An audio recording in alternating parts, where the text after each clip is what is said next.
Ito yung pagbalat ng buko, gawin natin. No? Dahan-dahan lang, i-ano mo yung ano mo dito, ilayo mo yung kamay mo para hindi maano.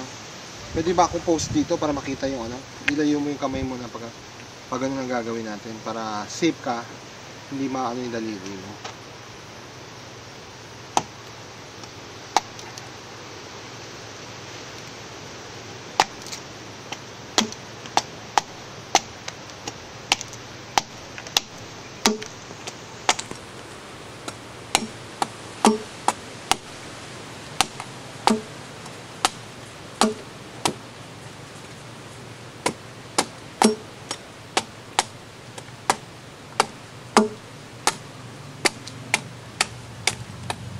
Unang objective natin, buksan natin para makuha natin yung sabaw.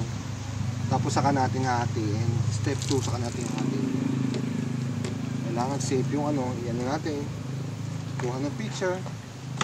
Pagkuha ng picture, tataob na lang natin gano'n.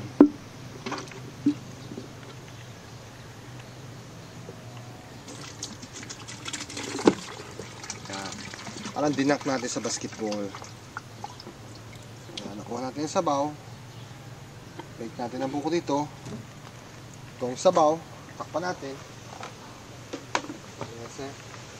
Ngayon, naanuhan natin.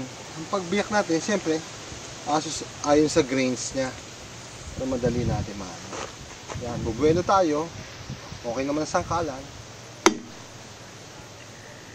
Natin ito. Makukuha natin na ganyan yung ano. Bubuelo tayo.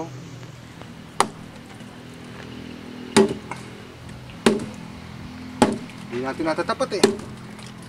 Mahalatang hindi tayo expert.